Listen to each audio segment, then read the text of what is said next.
आज के कार्यक्रम में आपका स्वागत है। आज हम बातचीत करें कि लेबनान में जो कुछ चल रहा है, जो शुरुआत हुई है जिसकी,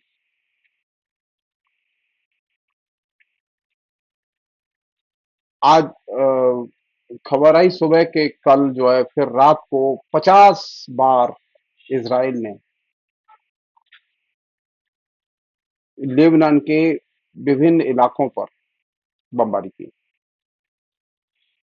और ये अपने आप में चिंता की चीज है। मैंने जैसे पहले भी कहा था कि ये एक तरह से युद्ध के एक महाख्यान को तैयार किया जा रहा है मध्य पूर्व को केंद्र में रख के। गाजा से इसकी शुरुआत हुई है और गाजा में ये खत्म नहीं होगा, बल्कि ये लेबनान, लेबनान से फिर ईरान। पहले मैं एक दो चीजें साझा करना चाहता हूं आपसे। एक जमाना था कि हिंदी के प्रगतिशील लेखकों में, खासतौर पर,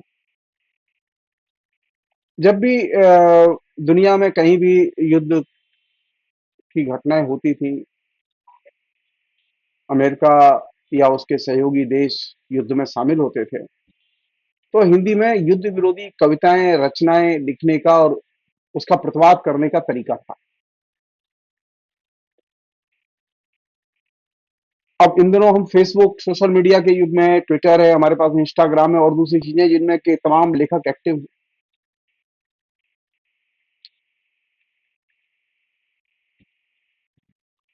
और अभी स्थिति यह है कि गाजा में इतने लंबे समय से युद्ध चल रहा है, लेकिन पॉलिटिकल जो यूथ एक्टिविस्ट है वो युद्ध विरोधी आंदोलन से एकदम गायब है।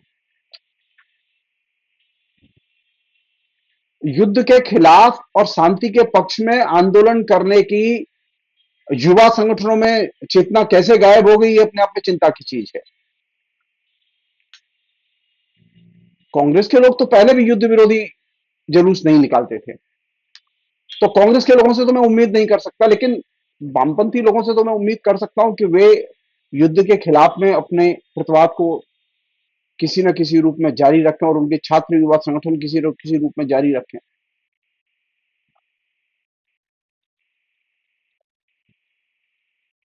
2 लाख से अधिक लोग फिलिस्तीनियों इलाके में मर गए, बमबारी से मार दिए गए। 30 लाख से अधिक लोग बेघर करके शरणार्थी बना दिए गए और तकरीबन 10,500 से अधिक फिलिस्तीनी निर्दोष नागरिक इसराइल ने पकड़ के जेलों में बंद कर दिए। इसके बावजूद हिंदी में लेखकों की नजर इस पर नहीं पड़ी। उन लेखकों के बारे में मैं ये बात कह रहा हूं कि ये जो युद्ध विरोधी जो चेतना है, वो युद्ध विरोधी चेतना क्यों नहीं है। प्रगतिशील लेखक इस जो धारावाहिक तौर पर युद्ध चल रहा है मिडिल ईस्ट में, उसके बारे में क्यों नहीं लिख रहे, क्यों नहीं बोल रहे, क्यों नहीं वो फेसबुक पर टिप्पणियां लिखते, ट्विटर पर टिप्पणियां लिखते, इंस्टाग्राम पर टिप्पणियां लिखते, अपनी कविताएं लिखते।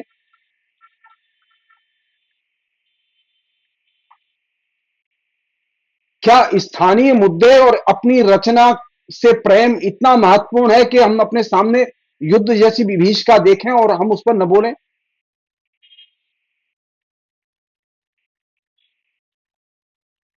हिंदी में एक जमाना था कि लोगों ने युद्ध विरोधी रचनाएं लिखी हैं, लेकिन इधर तो कई दशकों से यह फिनोमिना देखने में आया है कि हिंदी के लेखकों की युद्ध विरोधी चेतना गायब हो गई है और ये बहुत ही दुखद है।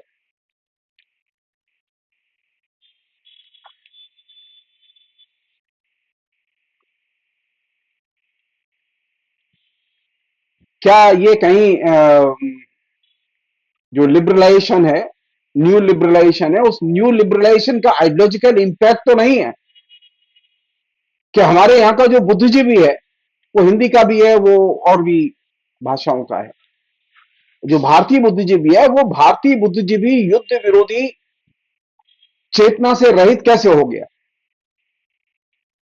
मैं बहुत कोशिश कर रहा था देखने की कि लेकिन मुझे एक बयान तक नहीं मिला कि कम से कम एक 10, 20, 25 लेखक युद्ध के खिलाफ में, इजरायली हमले के खिलाफ में, जो लगातार इतने दिनों से गाजा में चलता रहा, जिसमें 2 लाख से अधिक निर्दोष फिलिस्तीनी मारे गए, 10,500 से ज्यादा फिलिस्तीनी जेलों में डाल दिए गए हैं और 30 लाख से अधिक फिलिस्तीनी बेघर कर दिए गए, शरणार्थी बना दिए गए।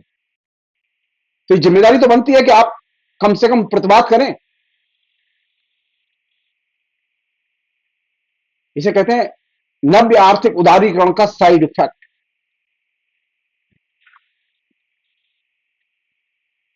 युद्ध विरोधी चेतना हमारे अंदर से गायब हो चुकी है। हम स्थानीय मुद्दों में और स्थानीय समस्याओं में और अपनी निजी समस्याओं में इस कदर मुब्तला हैं कि हमें इतना बड़ा जनसंहार जो हमारी आंखों के सामने हो रहा है वो हमें दिखाई नहीं दे रहा। आज कोई लेखक ये नहीं कह सकता कि मुझे मालूम नहीं है। आप जरा सा क्लिक कीजिए, सबके पास मोबाइल है, सबके पास स्मार्टफोन है, आप जरा सा इंटरनेट पर क्लिक कीजिए, आपको तमाम किस्म की सूचनाएं युद्ध से संबंधित एक सेकंड में मिल जाएंगी।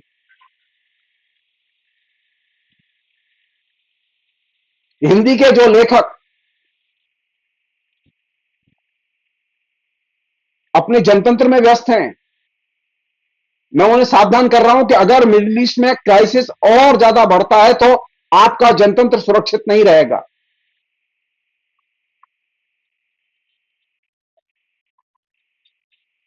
क्योंकि आपकी जो देश की जो रूलिंग पार्टी है, भारतीय जनता पार्टी, वो इजराइल के साथ में कंधे से कंधा मिला के खड़ी हुई है, जो कि इजराइल जो है नरसंहार के लिए सीधे उत्तरदायी है।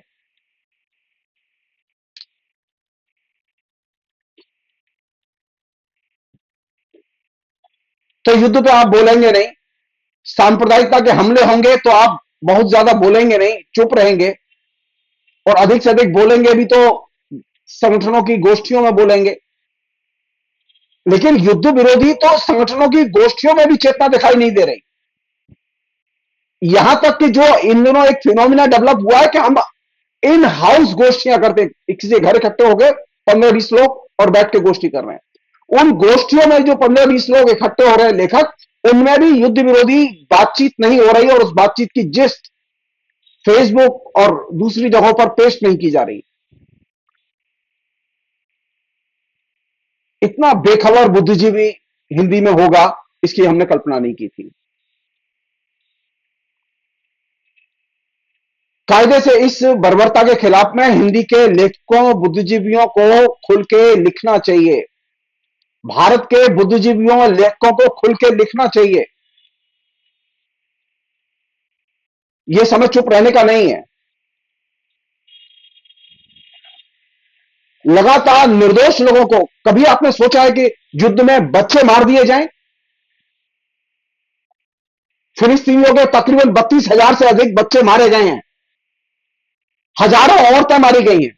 युद्ध में के नाम पर जो बर्बर बमबर्षा फिलिस्तीनी इलाके में गाजा में की गई है, उससे सबसे ज्यादा बच्चे और औरतें मारी गई।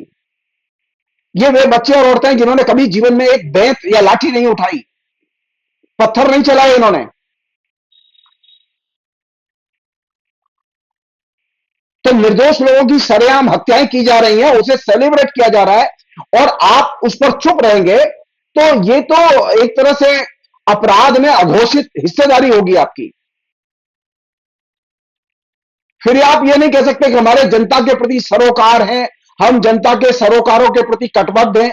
आपको तो सामने इतना बड़ा मासेकर, वो दिखाई नहीं दे रहा आपको।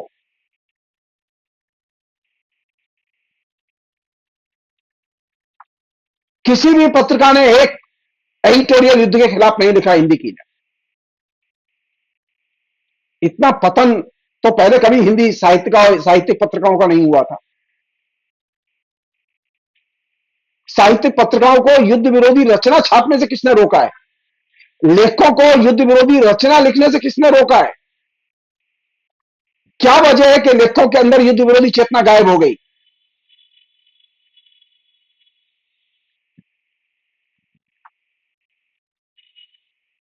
आप याद रखिए, अगर यह युद्ध आगे बढ़ता है तो आपके घर का ईंधन महंगा होगा। अगर आप कार खरीदने जाएंगे तो कार महंगी होगी, आप कोई भी सामान खरीदने जाएंगे वो सामान महंगा होगा। मध्य पूर्व का युद्ध सिर्फ मध्य पूर्व तक सीमित नहीं होगा,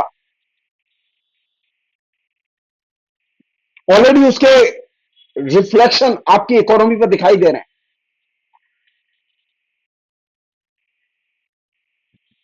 आज की डेट में कहीं पर भी दुनिया के किसी भी कोने में भी युद्ध शुरू होगा जिसमें अमेरिका शामिल है, तो वो युद्ध विश्वव्यापी प्रभाव छोड़ेगा।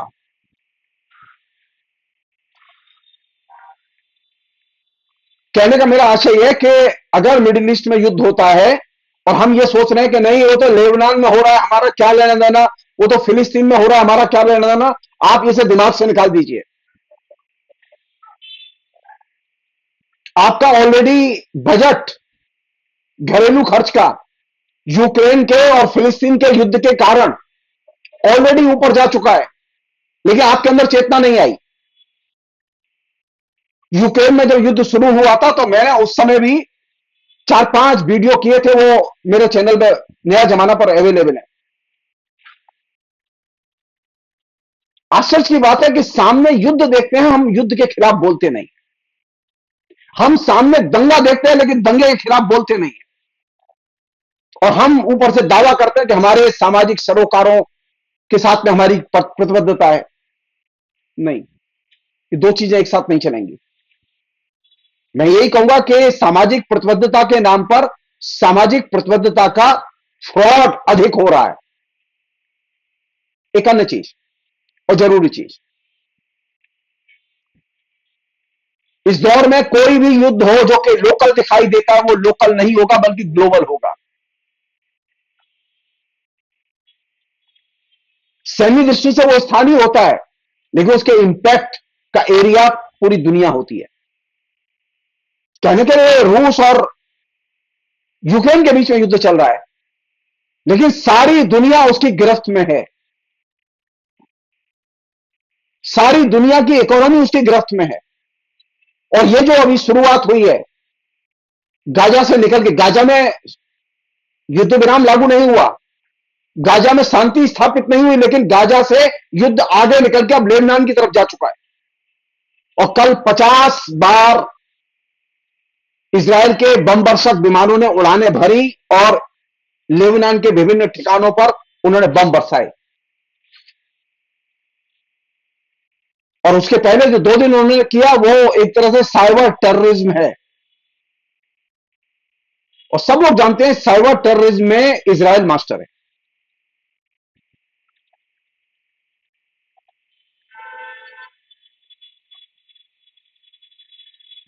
अब याद रखिएगा, साइबर टेररिज्म में कभी भी इजराइल वैसे मास्टर है इस मामले में कि वो टारगेटेड अटैक करने में मास्टर है, ऐसा उसका दावा है। लेकिन क्या वो टारगेटेड अटैक थे?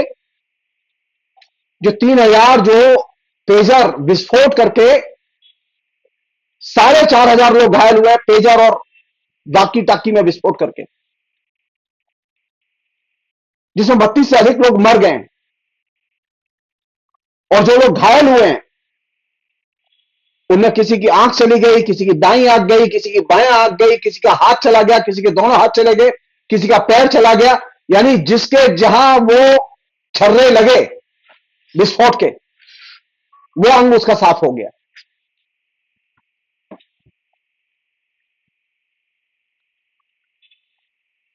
तो टारगेटेड अटैक के नाम पर इजराइल जो चीज कहता रहा है वो आज टारगेटेड अटैक के नाम पर वो खुलेआम नागरिकों को बलि का बकरा बना रहा है, उनके ऊपर हमले कर रहा है, उन लोगों पर हमले कर रहा है। कोई सब्जी खरीद रहा था, कोई घर में खाना बना रहा था, कोई ड्राइविंग कर रहा था, ये उन पर हमले किए गए। और तो और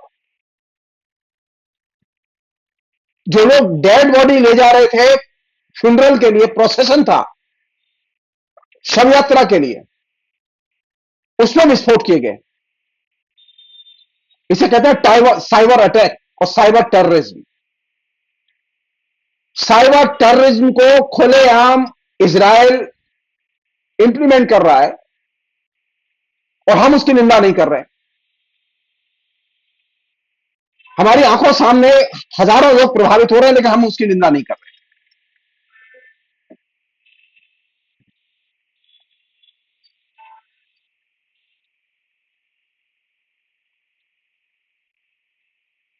एक और चीज जो कि इस बीच में सामने आई है, हिजबुल्लाह पर जो हमला हुआ है ये अचानक नहीं हुआ, बल्कि ये बाकायदा सुनियोजित ढंग से इजराइल की कैबिनेट की मीटिंग में पहले निर्णय लिया गया, उसके बाद में ये एग्जीक्यूट किया गया है। और ये जब हमला एग्जीक्यूट किया गया तो इसकी सूचना बाकायदा अमेरिका को दी गई है। अखबार वाले को पता है कि कैबिनेट की मीटिंग में क्या हुआ है, अमेरिका को नहीं पता होगा। अमेरिका इस हमले में बराबर का साझीदार है। खाली सिर्फ उसने विमान नहीं भेजे डायरेक्ट, लेकिन अपने विमान और बारूद और तमाम किस्म के अत्याधुनिक उपकरण जो कि इस तरह के साइबर अटैक में मदद करते हैं, उसकी उन्होंने मदद दी है। ये जो पूरा मॉडल है जो कि चल रहा है, जिसमें कि अभी इतने बड़े पैमाने पर लोग मारे गए हैं, गाजा में जो हुआ और उसके बाद में यहां जो हो रहा है, इसको एक बड़े पर्सपेक्टिव में देखने की जरूरत है। और बड़ा पर्सपेक्टिव यह है कि अमेरिका का जो पूरा का पूरा ग्रैंड डिजाइन रहा है सेकेंड वर्ल्ड वॉर के बाद, वो क्या रहा है। आप जरा ये जो Lebanon, Syria, Yemen, Iraq, Libya, फिलिस्तीन, इन इलाकों में जो हिंसाचार हुआ है, जिसमें अमेरिका डायरेक्ट और इनडायरेक्ट शामिल है, और इसके अलावा जो हिंसाचार हुआ है सेकेंड वर्ल्ड वॉर के बाद में, आप याद कीजिए कोरिया युद्ध को, आप याद कीजिए वियतनाम युद्ध को, आप याद कीजिए कंबोडिया और लाओस में किए गए हमलों को। अमेरिका के हाथों, जो लोग कहते हैं ना कि अमेरिका बहुत ही महान पुण्यात्मा देश है, और उन नौजवानों के लिए जिनके के लिए अमेरिका स्वर्ग नजर आता है, उनके लिए मैं ये बात खासतौर पर कह रहा हूं, अगर ये Lebanon, Syria, Yemen, Ukraine, Libya, फिलिस्तीन और ये हाल में जो गाजा में जो हुआ, ये अगर घटनाएं निकाल दें, यहां जो युद्ध हुए हैं जिसमें अमेरिका डायरेक्ट इनडायरेक्ट शामिल है, इसे निकाल दें, तो अब तक की जो रिसर्च बताती है वो ये कि अमेरिका ने सेकेंड वर्ल्ड वॉर के बाद कोरिया, वियतनाम, कंबोडिया, लाओस और दो दो इराक के युद्धों में डायरेक्ट 10 से लेकर 15 लाख मिलियन लोगों की हत्या की है। यानी तकरीबन 1 करोड़ से लेकर 1.5 करोड़ के करीब लोगों की हत्या की है। हमारे अंदर कोई युद्ध विरोधी चेतना ही नहीं है। युद्ध हो रहा है, लोग मर रहे हैं, हमें क्या चिंता है। हमारी तो कहानी छप रही है, हम तो कविता लिख रहे हैं, हमें क्या बेचैनी है। ये एटीट्यूड पहले नहीं था, ये हाल के 3 दशक में ये एटीट्यूड हिंदी के लेखकों में विकसित हुआ है, जो कि बहुत ही खतरनाक और शर्मनाक एटीट्यूड है।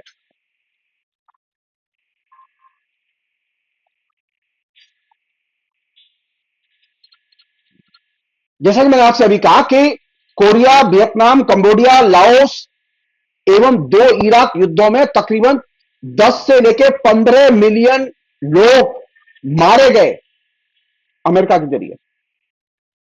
इसके अलावा Afghanistan, Angola, Congo, East Timor, Guatemala, Indonesia, Pakistan एवं सूडान में अमेरिकी सेना के जरिए डायरेक्ट और इनडायरेक्ट 14 मिलियन लोग मारे गए। तो तकरीबन द्वितीय विश्व युद्ध के बाद में अमेरिका 30 मिलियन लोगों की हत्या कर चुका है, और हमारे अंदर प्रतिवाद का स्वर नहीं है। हम प्रतिवाद नहीं कर रहे, हमारे नौजवान प्रतिवाद नहीं कर रहे।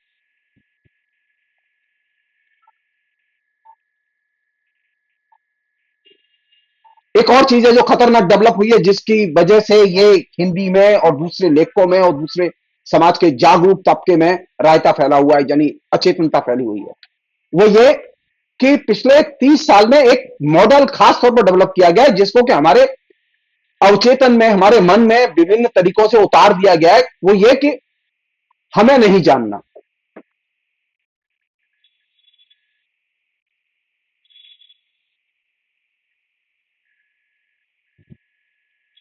हम जैसे हैं वैसे ही ठीक हैं, क्या करेंगे जान के। हमारी जिंदगी खुशहाली में गुजर रही है, खुश हैं हम। हमें कुछ जानना नहीं है कि अमेरिका क्या कर रहा है, चीन क्या कर रहा है, भारत क्या कर रहा है, पाकिस्तान क्या कर रहा है, हमें जानना नहीं है। ये जो हमें जानना नहीं है, ये जो मानसिकता बनी, उसने हमें यथार्थ विमुख बनाया। और इसके चलते हमें अब युद्ध भी दिखाई नहीं देते, हमें दरवाजे पर दस्तक देती हुई सांप्रदायिकता भी दिखाई नहीं देती। घर में जो हमारा बजट गड़बड़ा गया है महंगाई की वजह से, वो महंगाई भी दिखाई नहीं देती। हमारे तमाम अधिकारों पर खुल्लम खुल्ला हमले हो रहे हैं सरकार की तरफ से, हमें वो दिखाई नहीं देते। क्यों? क्योंकि हम एक नए माइंड सेट में फिक्स हो गए, हम एक नई मनोदशा में चले गए हैं, हमें नहीं जानना। और ये जो हमें नहीं जानना, ये जो मनोदशा है, इस दशा को कल्टीवेट करने में इजराइल और अमेरिका के आइडियोलॉजिकल नेटवर्क की और मीडिया की बहुत बड़ी भूमिका है। हमने कभी इस पर ध्यान ही नहीं दिया, हम बात ही नहीं करना चाहते, क्योंकि हम नहीं जानना चाहते। हमारे पास जो कुछ है, हमारी जैसे जिंदगी चल रही है, हम उससे खुश हैं, हमें कोई चिंता नहीं है।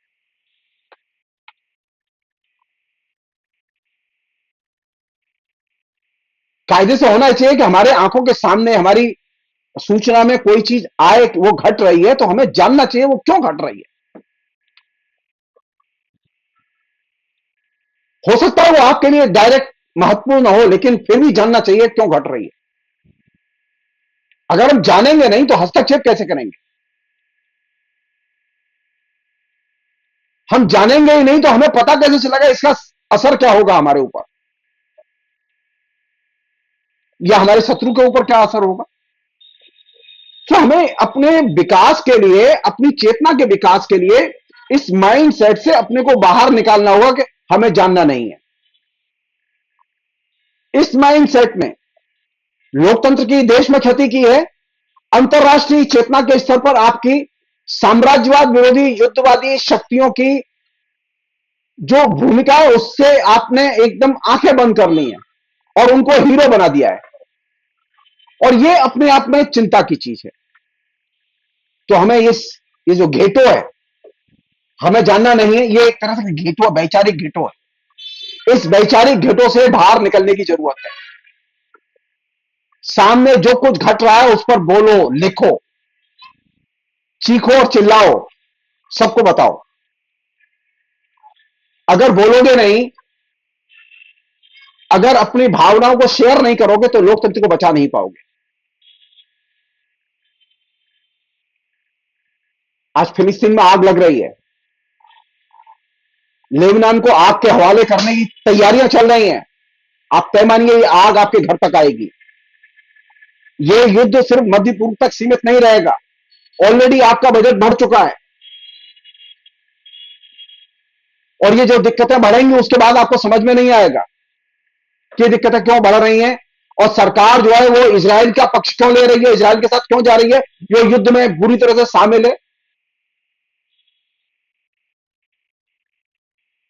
ऐसा नहीं है कि ये बीमारी नीचे ही फैली हुई है, नरेंद्र मोदी तक ये बीमारी फैली हुई है, हमें नहीं जानना। नरेंद्र मोदी भी नहीं जानते कि इजराइल क्या कर रहा है। अगर जानते होते तो, और उनके अंदर सामान्य सा विवेक होता तो वे जरूर बोलते। तो हमें नहीं जानना के घेटों से बाहर निकलने की जरूरत है। तभी आप युद्ध विरोधी चेतना का और लोकतंत्र समर्थक चेतना का आप विकास कर सकते हैं, या हम ये कहें लोकतांत्रिक चेतना का विकास कर सकते हैं। अन्यथा तो आप घेटों में रहेंगे, घेटों में आनंद लीजिए और घेटों में खुश रहिए।